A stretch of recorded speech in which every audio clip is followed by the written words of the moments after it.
Hermanos, buenas tardes. Los saludo en el nombre del Señor. Les invito que me acompañen con la copia de sus Biblias en el libro de Nehemías, capítulo 10. Nehemías, capítulo 10. Vamos a dar lectura a los versículos desde el 28 hasta el versículo 33.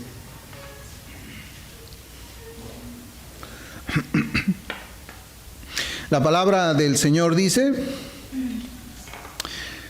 y el resto del pueblo, los sacerdotes, levitas, porteros y cantores, los sirvientes del templo y todos los que se habían apartado de los pueblos de las tierras a la ley de Dios, con sus mujeres, sus hijos e hijas, todo el que tenía comprensión y discernimiento, se reunieron con sus hermanos y sus principales para protestar y jurar que andarían en la ley de Dios que fue dada por Moisés, siervo de Dios, y que guardarían y cumplirían todos los mandamientos, decretos y estatutos de Jehová nuestro Señor, y que no daríamos nuestras hijas a los pueblos de la tierra, ni tomaríamos sus hijas para nuestros hijos.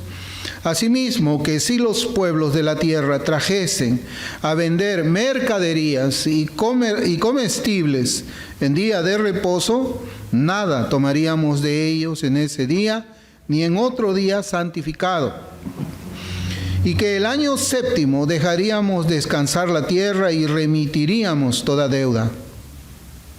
Nos impusimos, además, por ley, el cargo de contribuir cada año con la tercera parte de un ciclo para la obra de la casa de nuestro Dios, para el pan de la proposición y para la ofrenda continua, para el holocausto continuo, los días de reposo, las nuevas lunas, las festividades, y para las cosas santificadas y los sacrificios de expiación por el pecado de Israel, y para todo el servicio de la casa de nuestro Dios. El Señor bendiga la lectura de su palabra, y ese va a ser, hermanos, el texto en el cual nosotros vamos a meditar esta tarde con la ayuda del Señor. Los últimos domingos hemos estado meditando aquí en nuestra iglesia en la regeneración del pecador, la manera en que Dios obra también sobre la conciencia, conduciendo al pecador a lo que se conoce como la convicción de pecado. Es lo que habíamos estado nosotros meditando el domingo pasado precisamente. Y vimos nosotros, hermanos, en las Escrituras, de que todo esto, esta obra que nosotros leemos en la Biblia y en este libro de Nehemías, es pues una obra exclusiva y poderosa del Espíritu Santo. Y el domingo pasado meditamos en el tema de la confesión verdadera de pecado y la manera en que los creyentes somos movidos también por el Espíritu Santo para esta obra sobrenatural. Nosotros creemos que la salvación es monergista. Una salvación monergista es solamente cuando una persona es la que actúa. Hay otros profesantes de la fe que creen en una salvación sinergista, que es dos trabajando en la salvación del pecador. Algunos piensan de que es Dios quien puede dar el primer o el segundo paso, y es el pecador el que posiblemente también está dando el primer o el segundo paso. Más precisamente ellos creen de que quien toma la iniciativa para la salvación de un alma es el pecador mismo. Nosotros no creemos de esa manera. Por eso es que yo les estaba comentando de que nosotros creemos de que estas obras que nosotros vamos leyendo en estos domingos es una obra exclusiva y poderosa del Señor. Yo quisiera que meditemos en esta oportunidad sobre el fruto de una convicción de pecado y confesión de pecado, y ese fruto se conoce como fruto de arrepentimiento, que es lo que nosotros podemos hallar, como vamos a ver en este texto de Nehemías que hemos leído, el fruto del arrepentimiento o fruto de arrepentimiento, una doctrina que rara vez, hermanos, es predicada desde un púlpito y de la misma forma en que lo hicieron los reformadores y los puritanos en el pasado.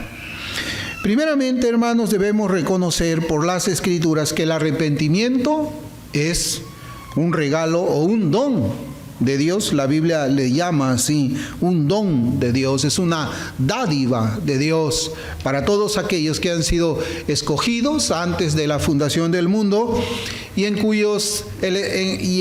aquellos en quienes el Espíritu Santo aplica los beneficios que Cristo gana en la cruz de una manera también poderosa. Es el don de Dios para el pecador. Y esto se enseña claramente en la Biblia cuando, por ejemplo, se nos dice en Hechos 11:18, dice: de manera que también a los gentiles ha dado Dios arrepentimiento para vida.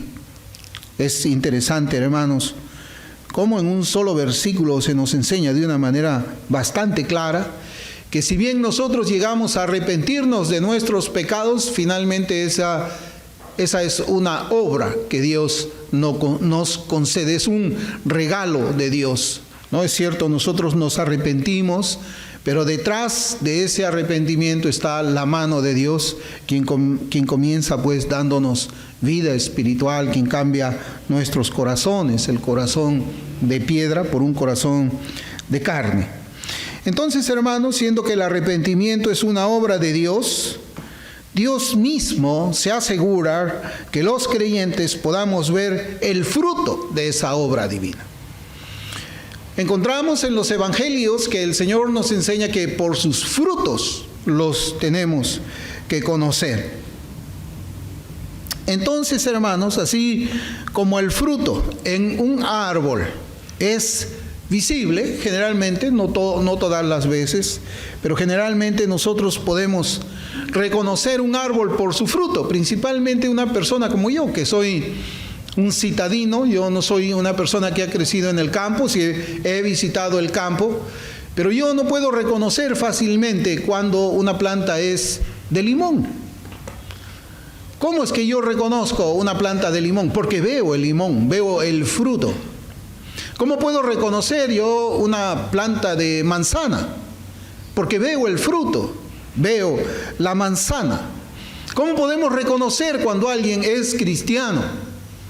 Porque vemos el fruto de arrepentimiento. Y esto es algo, hermanos, que puede incomodar mucho en los tiempos en los que nosotros estamos viviendo, porque se nos ha inculcado de una manera antibíblica de que Cristo mora en nuestros corazones, y el hecho de que Él esté en nuestros corazones nos convierte automáticamente en cristianos, aunque tengamos aún un fruto malo, aunque tengamos todavía un fruto mundano. Nosotros, o algunos que hacen una profesión de fe, reclaman el título de cristiano porque ellos aseguran de que Cristo ha entrado en sus corazones. Pero la manera como nosotros reconocemos a un cristiano genuino es cuando vemos el fruto del arrepentimiento verdadero. Entonces, como les digo, el fruto de arrepentimiento también es visible en la iglesia, en nuestra casa, cuando estamos solos y cuando estamos acompañados. Si no hay fruto de arrepentimiento, entonces no ha habido arrepentimiento para vida. Y el ser humano sin Cristo permanece muerto en delitos y pecados. Puede asistir a una congregación evangélica, pero seguramente esa persona que no tiene fruto de arrepentimiento, que es un cristiano nominal, no es un cristiano verdadero. Cuando hablo de un cristiano nominal, es un cristiano de nombre solamente, seguramente que va a ser de condenación, de maldición para la iglesia donde él se esté congregando. Eso es algo, hermanos, que nosotros debemos de llamarlo como es. Así como Acán fue maldición para el pueblo de Dios, porque él tenía eso está en Jueces 7, me parece. Acán había desobedecido a Dios, había tomado del anatema, y él lo había escondido en su tienda, y por causa del pecado de un solo hombre, todo el pueblo de Dios se ve afectado en sucesivas derrotas frente a sus enemigos. Hasta que Josué le dijo al Señor, invocó al Señor, y el Señor le habló precisamente del pecado oculto de un anatema que hacía que toda la congregación israelita sufriese pérdida. Es igual en una iglesia local, la aplicación es la misma. Cuando hay una persona que no tiene fruto, nosotros podemos ver que la iglesia sufre pérdida, la iglesia no camina, no avanza, hasta que el hereje sea expulsado, se vaya por sus propios pies. A las personas les gustan mucho los términos medios, si ustedes se dan cuenta. Les gustan mucho los términos medios. No les gustan los extremos o lo que ellos llaman extremos. Un ejemplo es la posición de algunos para decir que en la política tienen una posición de centro. Y cuando escuchamos que alguien dice que en la arena política tiene una posición de centro, como que hay un respiro de tranquilidad. Es de centro, es bueno eso. Bueno, en el cristianismo no existe una posición de centro. O somos creyentes o no lo somos. O estamos en Cristo o estamos contra Él. Hay muchos que piensan que ser un hombre con convicciones cristianas firmes es ser un fariseo, un legalista, un arcaico y digno de toda burla. A muchos hoy les gustan los hombres tibios, como le llaman las escrituras. No son fríos, pero tampoco son calientes, son tibios. A la iglesia de hoy le gustan las personas ambiguas. Un ambiguo que se pare en un púlpito es mejor a una persona que tenga convicciones firmes en cuanto a lo que la palabra de Dios enseña, y los que no son extremistas en su predicación en cuanto a la santidad, y en este caso cuando vamos a tratar el tema del fruto del arrepentimiento. No les gusta una predicación extrema, les gusta una posición de centro. Una posición de centro es una posición ambigua, una posición que va a permitir que cualquier persona que diga que es cristiano se le acepte como cristiano, aunque el fruto sea malo, aunque el fruto sea un fruto de pecado, sea el fruto de un hombre muerto en sus iniquidades, sea el fruto de alguien que no ha sufrido conversión. Ellos están tranquilos, están quietos, contentos y felices cuando se les recibe en la membresía de una iglesia local. Veamos, hermanos, algunos pasajes de la Escritura que afirman también nuestro texto de Nehemías que hemos leído hace unos momentos. Por ejemplo, en Mateo 3, capítulo 8,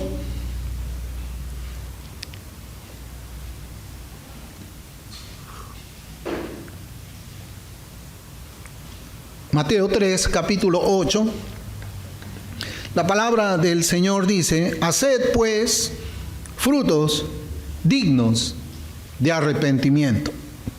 En Hechos 26:20, la palabra de Dios dice: sino que anuncié primeramente a los que están en Damasco y Jerusalén y por toda la tierra de Judea y a los gentiles que se arrepintiesen y se convirtiesen a Dios, haciendo obras dignas de arrepentimiento. El Señor Jesucristo lo dijo de esta manera en el Evangelio de Marcos, capítulo 1, versículos 14 y 15. Después que Juan fue encarcelado, Jesús vino a Galilea predicando el evangelio del reino de Dios, diciendo: el tiempo se ha cumplido y el reino de Dios se ha acercado. Arrepentíos y creed en el evangelio. Lo que nosotros encontramos aquí Es el mensaje evangelístico del Señor.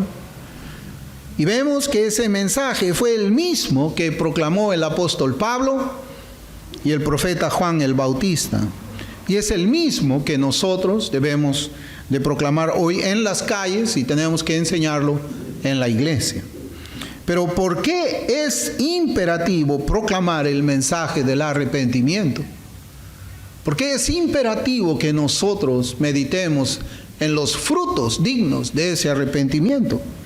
En Hechos 5:31 la Escritura dice: a este Dios ha exaltado con su diestra por príncipe y salvador, para dar a Israel arrepentimiento y perdón de pecados.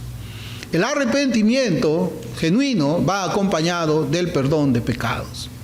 En una oportunidad, hermanos, yo les he ilustrado a ustedes una cita del pastor Spurgeon acerca de cómo es un arrepentimiento genuino, cuando él hace precisamente una analogía de un hogar donde el marido decide dejar a su esposa para irse por otra mujer y se va de la casa, y la esposa cambia las chapas de la puerta, y un día la mujer, la esposa abandonada, escucha que tocan la puerta, y cuando ella abre, lo ve a su esposo que le dice: por favor, estoy arrepentido, por favor, perdóname, estoy arrepentido. Pero el marido decía estas palabras mientras estaba abrazado de su amante. Así nosotros no podemos ir a Cristo en arrepentimiento abrazado de los pecados. Eso, hermanos, es una burla a Dios. No podemos decirle al Señor: perdóname, perdóname, pero yo no quiero abandonar este pecado. Perdóname con mi pecado y déjame entrar al cielo, al reino de los cielos, con mi pecado. No, hermanos, no es posible eso.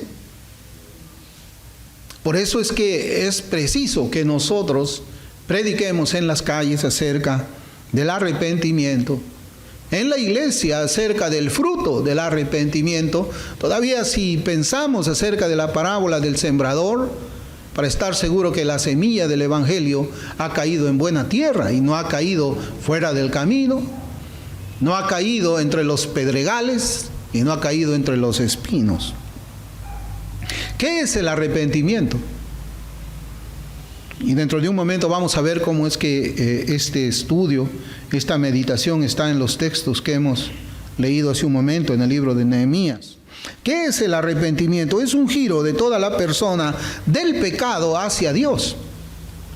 Es un giro de toda la persona del pecado hacia Dios. Antes del arrepentimiento, la persona estaba mirando el pecado, caminando hacia el pecado, porque disfrutaba del pecado. Cuando la persona se arrepiente, gira. Un giro de 180 grados, da la espalda al pecado, mira a Dios con agrado y avanza hacia Dios. No es simplemente algo que sucede en la mente, porque también hay algunos que piensan de que el arrepentimiento solamente se trata acerca de tener ideas correctas acerca de Dios. Yo ayer pensaba de Dios de una manera, hoy día pienso de Dios o acerca de Dios de una manera diferente, por lo tanto me he arrepentido.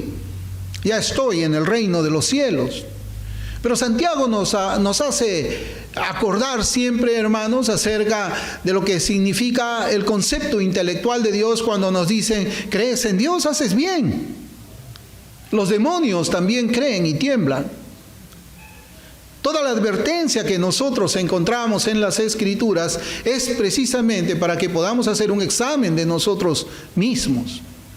Y gracias al Señor encontramos la oportunidad de hacer un examen de nuestro estado espiritual a partir de nuestra lectura, nuestro estudio en el libro de Nehemías, y cómo es que ese pueblo reacciona cuando la ley de Dios es proclamada por Esdras desde un púlpito y todo el pueblo escucha y precisamente se arrepiente.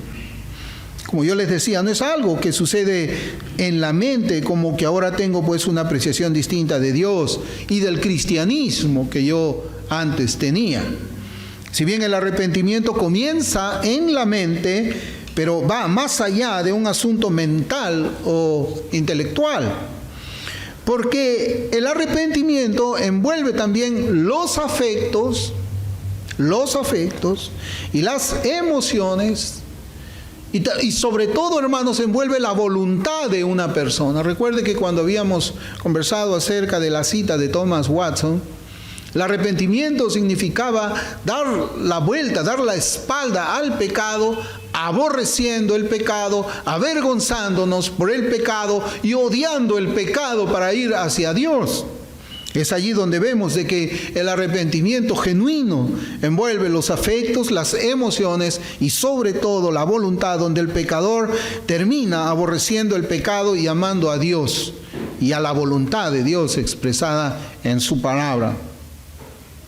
El arrepentimiento, hermanos, es una gracia que Dios concede al pecador, es un regalo. Ya les he dicho, en Hechos 11:18 dice claramente que es Dios quien da el arrepentimiento para vida. Así que es Dios quien ordena el mandamiento, pero también Él lo entrega a quien Él quiere.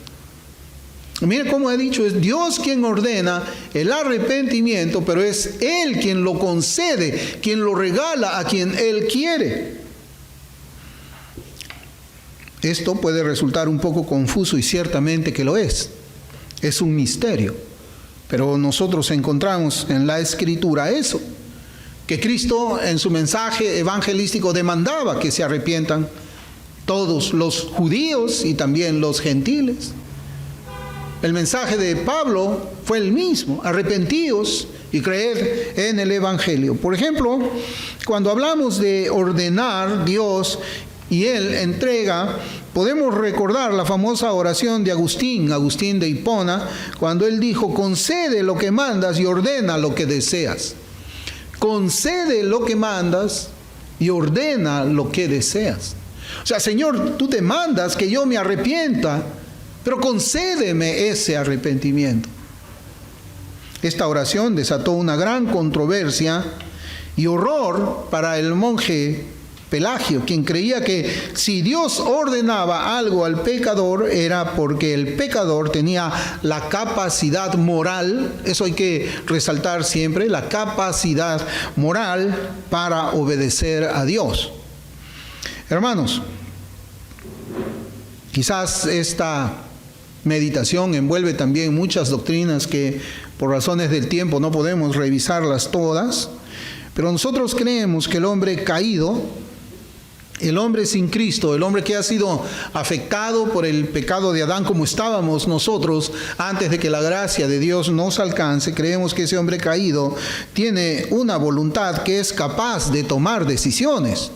Y ciertamente cuando estábamos sin Cristo, nosotros tomábamos decisiones, pero no teníamos voluntad moral para obedecer a Dios. Nuestra voluntad siempre estaba inclinada al pecado. Nunca estaba orientada o dirigida hacia lo que era santo. Para que nuestra voluntad sea cambiada de esa dirección a lo pecaminoso, a la oscuridad, a la tiniebla, para que sea cambiada en dirección hacia Dios y hacia la luz, era algo que Dios tenía que obrar en nosotros mismos. ¿Y por qué es que nosotros teníamos la voluntad para tomar decisiones y generalmente todas las decisiones que tomábamos no eran para la gloria de Dios? Eran decisiones pecaminosas, decisiones por las cuales una vez que el Señor nos salva nos arrepentimos de haberlas tomado y no tenemos la voluntad moral para obedecer a Dios. Es porque la Escritura misma lo enseña. En Romanos 3:11 dice: no hay quien entienda, no hay quien busque a Dios. No hay, ninguno de nosotros buscamos a Dios. Ninguno. Nadie, cero. Nadie puede venir a mí si el Padre que me envió no lo trajere. Nadie. Nadie puede, nadie es capaz, ninguno, cero tiene esa habilidad de venir a mí. Solamente el Padre es quien tiene que hacer una obra para que esa persona no solamente venga a mí, sino corra a mí, me abrace y me ame, es lo que dice el Señor. Tenía que haber un cambio de la voluntad, algo que nosotros no podíamos hacer. ¿Podrá el etíope cambiar su piel? ¿Podrá el leopardo cambiar sus manchas? ¿Podemos hacer nosotros lo bueno cuando estamos acostumbrados a hacer lo malo? Las respuestas a esas tres preguntas es no, no, no. No podemos por nosotros mismos. No hay quien entienda, no hay quien busque a Dios. Entonces, Dios es la fuente de ese arrepentimiento. Es Dios quien nos concede el arrepentimiento y nosotros recién podemos arrepentirnos. Otro aspecto que nosotros vemos en la lectura de Nehemías es que el arrepentimiento viene a través de la predicación de la palabra de Dios. La fe viene por el oír y el oír viene también por la palabra de Dios. Y esto es lo que vemos en los capítulos anteriores de Nehemías y en la porción que hemos leído del capítulo 10. Ahí lo hemos leído también. Hermanos, la palabra de Dios hace que el pecador tome conciencia de su pecado. Cuando estábamos sin Cristo, cuando la Escritura dice no entendíamos. Cuando nosotros predicamos el Evangelio a las personas, les decimos, por ejemplo, en estos tiempos de una revolución sexual, les decimos, pero la fornicación es pecado. La fornicación es pecado delante de Dios, es rebelión contra Dios. Las personas no lo entienden. Y seguramente vamos a encontrarnos con una respuesta que diga, pero si todo el mundo lo hace, ¿de qué estás hablando? Esa es la práctica común en la sociedad ahora. Ya nadie se casa. Solamente convivimos un rato, te gustó, no te gustó, y el amor libre. No hay quien entienda. No hay quien entienda. Cuando la palabra de Dios es predicada, el pecador sabe ahí, toma noticia de que la conducta que él está actuando es pecado. Y con la ayuda del Espíritu Santo, con la ayuda solamente del Espíritu Santo, es que ese pecador puede ser movido a dar un giro de 180 grados para abandonar el pecado con aborrecimiento y volverse a Dios. Aquellos judíos de los que estamos leyendo ahora se habían alejado de Dios y ahora estaban volviendo a Él. Eso es lo que notamos. Los judíos, esas familias que estaban viviendo en Jerusalén, ellos habían sido echados fuera de la presencia de Dios. Y ahora vemos que ellos están siendo traídos otra vez a la presencia de Dios en comunión. Para ubicarnos en el contexto de todas las acciones tomadas por los judíos que estaban en aquel entonces en Jerusalén, recordemos además las últimas palabras del versículo 37 del capítulo 9. Las últimas palabras del versículo 37 del capítulo 9 dice: estamos en grande angustia. Estamos en grande angustia. Lo que vemos, hermanos, es que las Escrituras mismas llaman como el fruto de arrepentimiento. Es decir, una vitalidad nueva que infunde energía espiritual para con el Señor y su voluntad. Como en la conversión del profeta Samuel, el creyente nacido de nuevo exclama al Cristo: habla porque tu siervo oye. Recién ahí podemos nosotros escuchar la voz de Dios de una manera salvífica y le decimos: habla, Señor, porque tu siervo oye, y oye para obedecer. Oye para mostrar fruto de arrepentimiento. Oye porque tiene vida espiritual. Oye porque se ha arrepentido, como la Escritura enseña, se ha arrepentido para vida. El creyente genuino se mueve para actuar de una manera santa, justa y recta. En esas tres palabras nosotros podemos encontrar lo que se llamaría el fruto de arrepentimiento. Nehemías 10:28, hermanos, si leemos.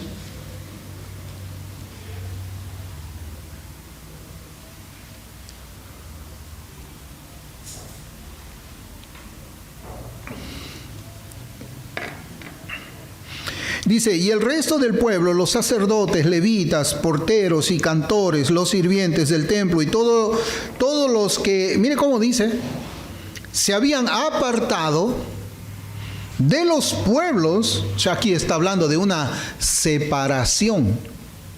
Se habían apartado de los pueblos de las tierras, ¿a dónde?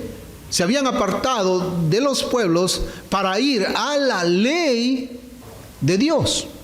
Es lo que dice nuestro texto. Y aquí leemos las palabras exactas para describir lo que es un arrepentimiento. Recuerda ese giro de 180 grados. ¿Recuerda usted ese cambio de dirección? Acá dice, se habían apartado de sus pecados para dirigirse a la ley de Dios. Y el versículo siguiente nos enseña acerca de oír para obedecer. Mire cómo dice, se reunieron con sus hermanos y sus principales para protestar. Y mire cómo dice, y jurar que andarían en la ley de Dios, que fue dada por Moisés, siervo de Dios, y que guardarían y cumplirían todos los mandamientos, decretos y estatutos de Jehová nuestro Dios. Eso, hermanos, es el fruto de arrepentimiento. Separación del pecado, acercarse a Dios y a su palabra. ¿Para qué? Para obedecer. Nosotros leemos la Escritura, no como leemos un periódico para enterarnos cuáles son las noticias. Leemos las Escrituras para que por medio de ellas seamos santificados, vayamos creciendo en la gracia del Señor, vayamos siendo transformados de gloria en gloria a la imagen de Cristo. Ese es el propósito. Por eso es que el Señor en Juan 17 dice, santifícalos en tu palabra, tu palabra es verdad. No puede haber santificación si no está la palabra de Dios. No puede haber santificación si es que el Espíritu Santo no está en nosotros obrando poderosamente. No puede haber santificación.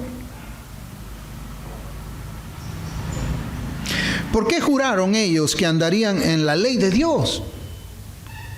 ¿Por qué juraron? ¿Juraríamos nosotros de esa manera?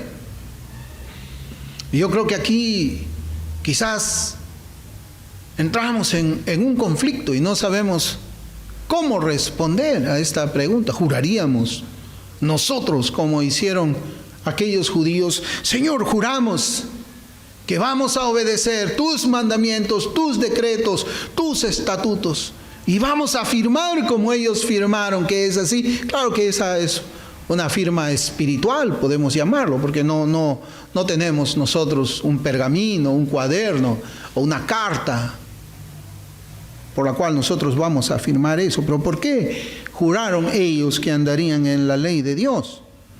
Porque se habían separado, hermanos, de sus pecados y buscaron arrepentidos que Dios en su misericordia renueve el pacto con ellos. Y aquí hay varios pasajes que hablan así. Primero podemos citar el versículo de Efesios 4:28. Y miren, yo no quiero que perdamos de vista este juramento que ellos hacen de guardar la ley de Dios, y que seguramente nosotros pensamos, ellos se precipitaron. No debieron jurar. Nadie debe jurar fidelidad a Dios. ¿De verdad nadie debe jurar fidelidad a Dios? ¿Usted cree eso, que un cristiano no debería jurar ser fiel a Dios? ¿Usted lo cree? ¿Usted juraría fidelidad a Dios? Pero miren, yo para ver cómo es que es el arrepentimiento y cómo en el Nuevo Testamento lo podemos mirar aquí, cómo el arrepentimiento nos lleva a buscar a Dios, y hay un fruto allí de arrepentimiento.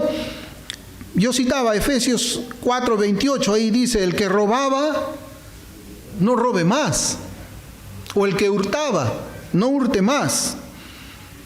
Y esa expresión, esas palabras que encontramos en el Nuevo Testamento, puede ser la plantilla para cualquier pecado De tal manera que se puede decir del creyente, el que robaba ya no roba. Aquel que robaba ya no roba, fruto de arrepentimiento. El que bebía licor ya no bebe, fruto de arrepentimiento. El que fornicaba ya no fornica. El que hablaba palabras sucias ya no las habla, fruto de arrepentimiento.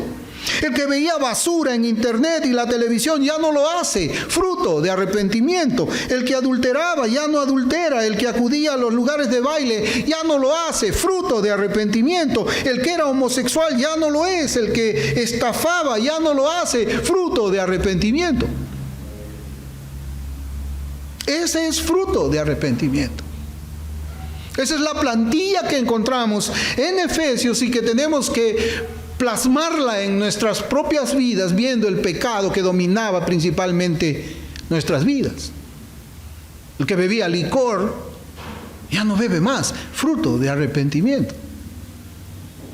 El que adulteraba ya no adultera más, fruto de arrepentimiento. El ocioso ya no sigue viviendo como ocioso, ahora está trabajando, fruto de arrepentimiento. El que vendía contrabando ahora tiene un negocio legal, fruto de arrepentimiento. Hermanos, el arrepentimiento no se queda sin fruto. Segundo, ¿cómo llega una persona a tomar esas decisiones morales agradables a Dios? ¿Cómo es que alguien puede hacer todo esto? ¿Cómo es que se puede abandonar el pecado y caminar en la dirección contraria, en esa dirección que vemos que Dios se agrada? ¿Cómo? Bueno, la Escritura lo dice claramente en el libro de Job. Job 34:32 dice, enséñame tú lo que yo no veo. Si hice mal, no lo haré más.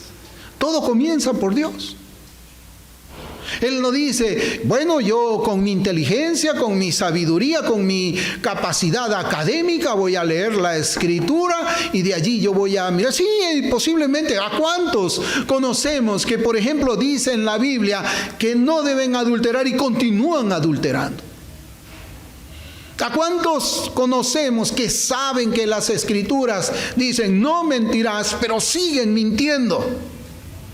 Acá no se trata de algo intelectual. Es algo espiritual. Enséñame tú, Señor. Muéstrame, abre mis ojos, deja que vea yo el pecado que hasta este momento no he visto. Y si yo hice mal, Señor, no lo haré más. ¿Nosotros podemos hablar así? ¿Podríamos jurar delante de Dios? Todavía seguimos quizás un poco dubitativos. Bueno, yo no me atrevería. Alguien dirá, yo no puedo jurarle a Dios fidelidad. ¿De verdad puede haber algún cristiano que no le jure fidelidad a Dios? ¿Usted cree? ¿Usted cree que puede haber un cristiano en todo el mundo que no jure fidelidad a Dios? Hermanos, estas palabras que leemos en Job son palabras que nacen de una relación de pacto con Dios, una relación de pacto, el pacto de gracia. Por eso leamos nuevamente el siguiente versículo en el capítulo 9, versículo 38 de Nehemías.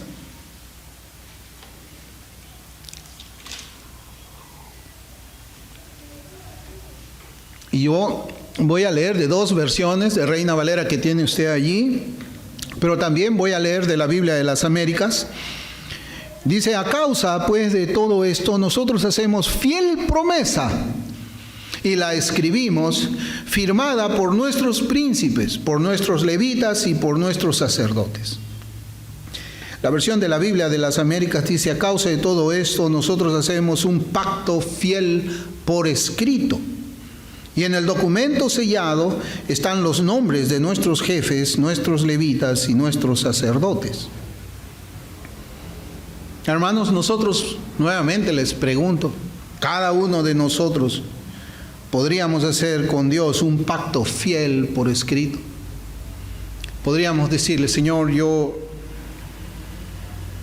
hago pacto contigo, voy a ser fiel a ti. Todavía dudamos, posiblemente. Y yo sé por qué dudamos. Cuando se hace una pregunta de esta naturaleza, ¿sabe por qué dudamos? Porque todos nosotros seguramente diremos, yo no puedo cumplir toda la ley de Dios. No puedo. No puedo guardarla perfectamente, ni siquiera una hora. Entonces, si yo no puedo guardar la ley de Dios, ¿cómo voy a hacer un pacto con Él? Mejor no hago pacto. Eso me hace acordar a mí a Constantino, ahí por el siglo IV. Constantino no quiso bautizarse. No quería bautizarse porque él creía de que una vez que estaba bautizado él ya no debería pecar nunca más. Entonces él dijo, yo quiero que me bauticen en el último minuto de mi vida. Y cuando ustedes ven que yo ya estoy por morir, en ese rato ustedes me sumergen en agua, me bautizan y ya voy al cielo. Y así creemos nosotros. De repente decimos, no, yo lo que quiero es en el último minuto de mi vida recién voy a decir, Señor, hago un pacto contigo que voy a ser fiel a ti y muero. Quizás entre ese segundo y el segundo que expiramos también hay pecado. Pero el asunto es ese, todos seguramente diremos, yo no puedo cumplir toda la ley de Dios. ¿Cómo voy a hacer un pacto? ¿Cómo aquellos judíos se atrevieron? ¡Qué osados! Yo creo que necesitamos, hermanos, tomarnos unos minutos para responder esto. Porque lo que yo creo es de que ese pacto que el cristiano hace con Dios es también un fruto de arrepentimiento. Cuando recién somos salvados por la gracia de Dios, todo comienza muy bien. ¿Quién no recuerda eso? Cuando el Señor nos salva y bueno, vemos ahí que existe una ruptura con el pecado que es evidente y es evidente también nuestro aborrecimiento por nuestros actos pasados y vemos que todo esto parece que es bastante firme. Tanto la ruptura con el pecado como el aborrecimiento por el pecado, vemos que es bastante fuerte, bastante sólido. ¡Wow! Y estamos ahí seguros y decimos, el Señor me ha salvado porque aborrezco el pecado y ahora sí yo me siento limpio de todo pecado. Pero conforme pasan las semanas, comenzamos pues a experimentar una incomodidad que muchas veces es bastante fuerte. Y cuando pasan los meses, todavía se hace más fuerte esa incomodidad cuando vemos que somos pues tentados de manera agresiva. Vemos la tentación de una manera agresiva, vemos nuestra mente como una mente que verdaderamente pareciera que no ha sido renovada, regenerada, y vamos conociendo pues allí todas nuestras debilidades espirituales. Nos comenzamos a ver tal como somos, comenzamos a ver los pecados más pequeños que hay allí, y en ese punto nos preguntamos, ¿seré realmente salvo? No, es distinto, ¿no? Y yo creo que le pasa a todos. En este mes yo cumplí 20 años de creyente. Y cuando uno es recién convertido así, a mí siempre me ha gustado leer a mis hijos, porque tienen un olor bien especial, ¿no? Me gustaba acercarme mucho a Caleb cuando estaba recién nacido, porque tiene un olor especial. No sé si ustedes se dan cuenta. Yo olía así, olía a bebé, ¿no? Y así olíamos nosotros, a bebé.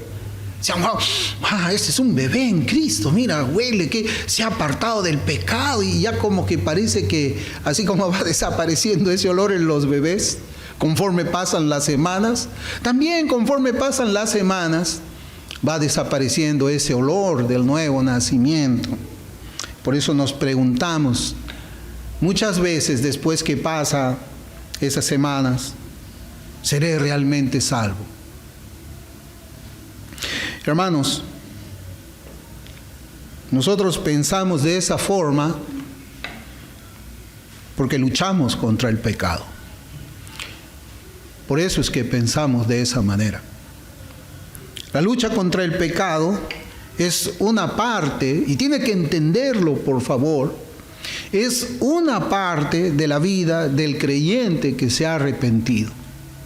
La persona que no se ha arrepentido nunca lucha con el pecado. ¿Usted se acuerda antes de ser cristiano luchar contra su pecado?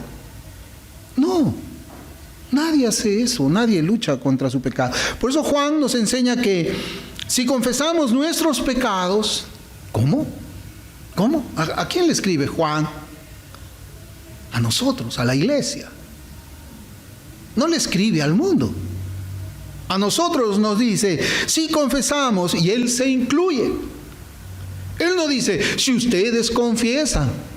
No, Él veía también la necesidad de confesar su pecado. ¿Y por qué? Porque Él veía pecado en su vida. Si confesamos nuestros pecados, Él es fiel y justo para perdonar nuestros pecados y limpiarnos de toda maldad. Y en el versículo siguiente nos dice que si decimos que no hemos pecado, le hacemos a Él mentiroso y su palabra no está en nosotros. Hermanos, cuando llegamos a este punto, cuando leemos estos versículos, es preciso hacer una distinción para clarificar la diferencia entre el pecado del incrédulo, del pecado del creyente que verdaderamente se ha arrepentido. Para comenzar, el falso profesante, hablemos del falso profesante, porque es evidente que el mundo pues no se ha arrepentido de sus pecados, pero el falso profesante básicamente no ha cambiado en nada su estilo de vida.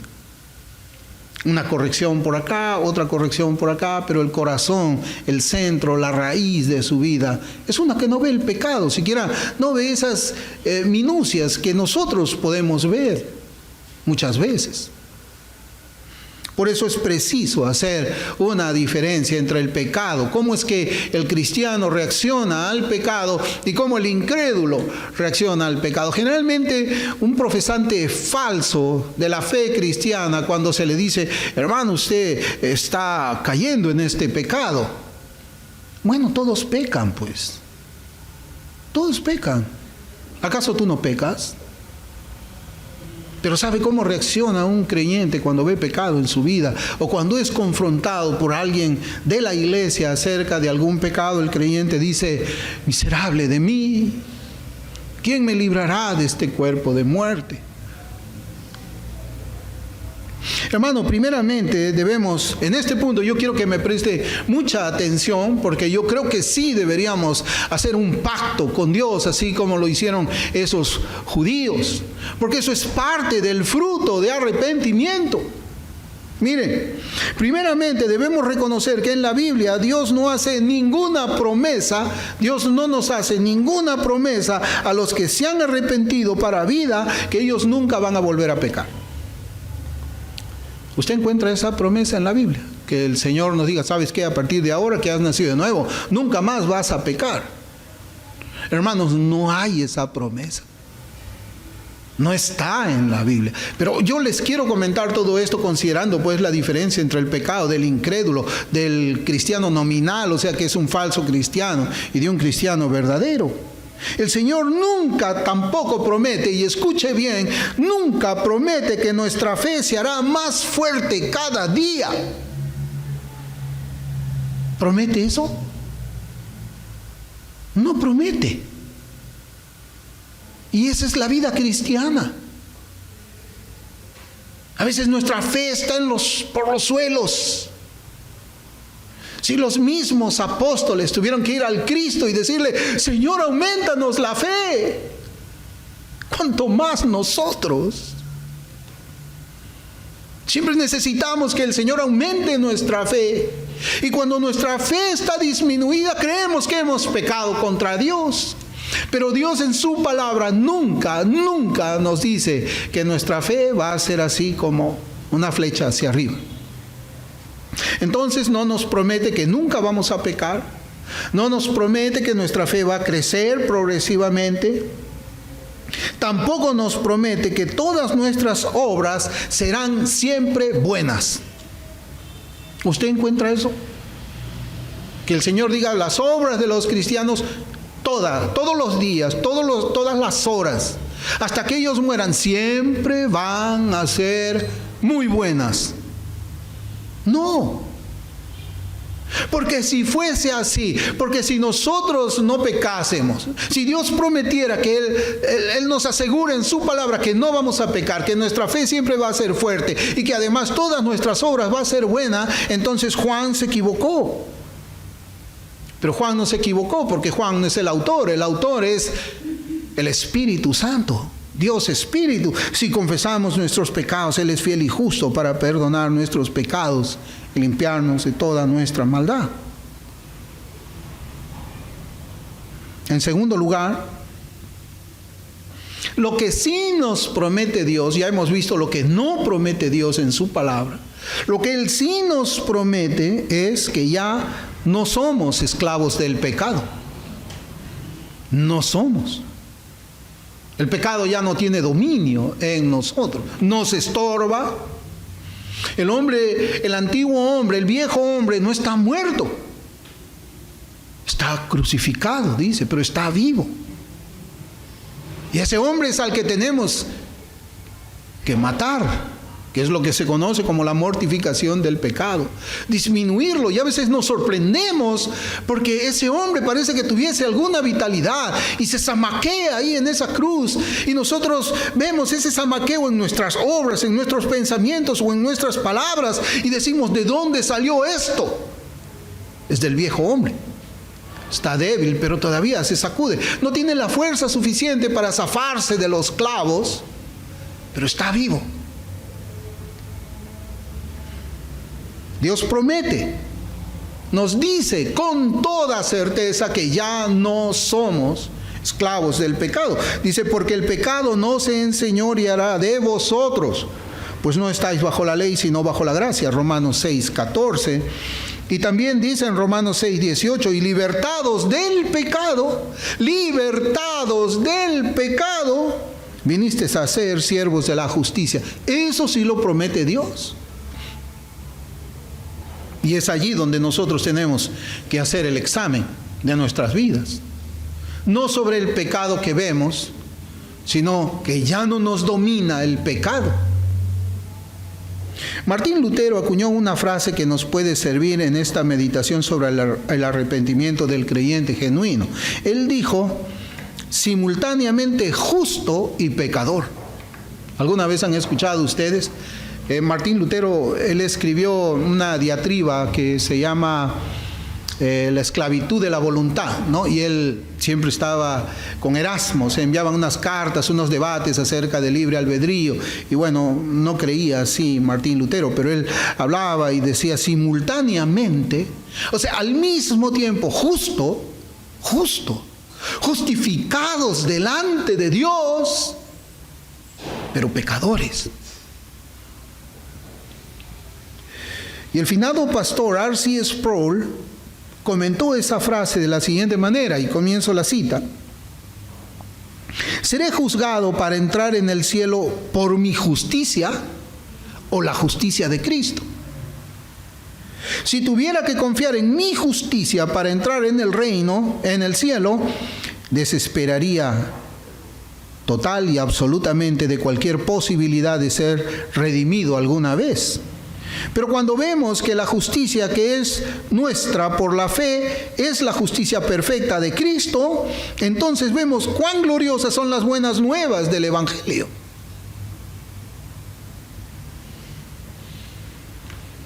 Además de eso, hermanos, además de que Dios no nos ha prometido que no vamos a pecar, además que Dios no nos ha prometido que nuestra fe va a ser siempre elevada y muy elevada, además que Dios no nos ha prometido que todas nuestras obras van a ser 100% buenas, además que entendemos que la Escritura nos enseña de que somos simultáneamente justos y pecadores, la Escritura sí nos habla de santificación. Y nos habla de crecimiento. dice la Escritura, sino que siguiendo la verdad en amor, crezcamos en todo en aquel que es la cabeza, esto es Cristo. También dice, antes bien, creced en la gracia y el conocimiento de nuestro Señor y Salvador Jesucristo. Él sea gloria ahora y hasta el día de la eternidad. Segunda de Pedro 3:18. Hermanos, la vida de aquel que se ha arrepentido de sus pecados es una vida llena de conflictos y luchas contra el pecado que aún mora en el creyente, en nosotros. El rey David clama a Dios diciendo en el Salmo 28:1, yo voy a leer de la Biblia al día.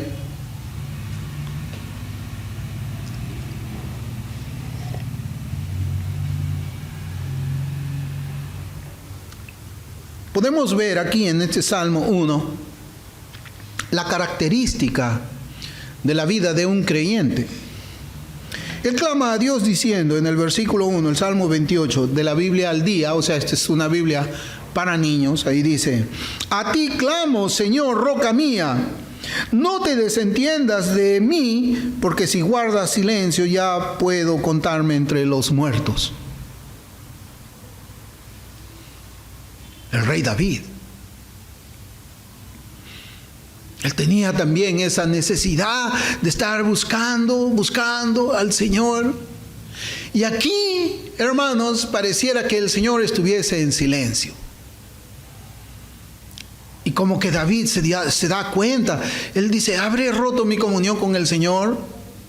No escucho su profeta, no escucho su voz. Señor, no te desentiendas de mí, le dice. No te olvides de mí, Señor. Cualquiera diría: wow, qué falta de fe del salmista. Pues saben, estas palabras están allí inspiradas por Dios para nuestra instrucción.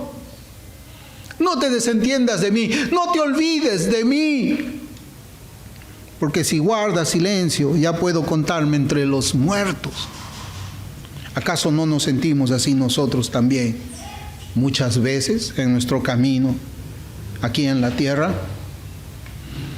Y muchos de los salmos, hermanos, nos enseñan la lucha diaria del creyente contra el mundo. Y saben también contra quién luchamos: contra nosotros mismos. Contra nosotros mismos. Es una lucha contra el pecado que el Señor nos enseña en su palabra. Si la santificación significa llegar a ser como Cristo, las luchas espirituales son una parte de ese proceso divino. Su palabra es la esperanza para todos nosotros. Por eso la Escritura dice en Filipenses 1:6, estando persuadido de esto, que el que comenzó en vosotros la buena obra, la perfeccionará hasta el día de Jesucristo. Somos una obra en proceso. No somos perfectos mientras estamos aquí en la tierra. Somos una vasija en las manos del alfarero, quien nos va transformando de gloria en gloria a la imagen de Cristo. Eso es lo que nosotros somos. Por eso nosotros deberíamos, hermanos, conociendo todo lo que la Escritura enseña acerca de este fruto de arrepentimiento, acercarnos a Dios y ofrecerle un voto de fidelidad, porque somos fieles, así como David siempre fue fiel. David era un hombre que tenía el corazón como el corazón del Señor. Así dice la Escritura. ¿Acaso el Señor no sabía el gran pecado que él había cometido? ¿Acaso no sabía el adulterio que él cometió, el asesinato que cometió? ¿Por qué dice de él y solamente de él que era un hombre conforme a su corazón? ¿Por qué lo dice? Porque el corazón de David nunca se fue a los ídolos. Siempre estuvo allí él, con sus bajas de fe, con sus pecados, yendo, buscando al Señor. Y lo leemos en los Salmos, cómo es que él busca a su Señor para el perdón de sus iniquidades. Por eso es que él decía: bienaventurado el hombre a quien Dios no acusa de pecado. Y en el hebreo, hermano, significa una doble negación, es a quien Dios nunca acusará de pecado. Y esas palabras las recoge el apóstol Pablo para hacernosla acordar en la epístola a los romanos. Hermanos, debemos nosotros siempre acercarnos al Señor, a ofrecerle, a dar nuestro voto de fidelidad, que andaremos en sus caminos, que nos esforzaremos por cumplir sus mandamientos, porque eso es lo que mueve la vida de un creyente, no la perfección. Es esa voluntad que Dios pone en nosotros, en cada uno de nosotros, desde el mismo momento en que Él nos da vida espiritual. Hagamos eso, hermanos. Busquemos al Señor y comprometámonos con Él. Y que separados de Él no podemos hacer nada, por eso debemos buscar siempre estar cerca de Él, cerca de Cristo. Vamos a orar.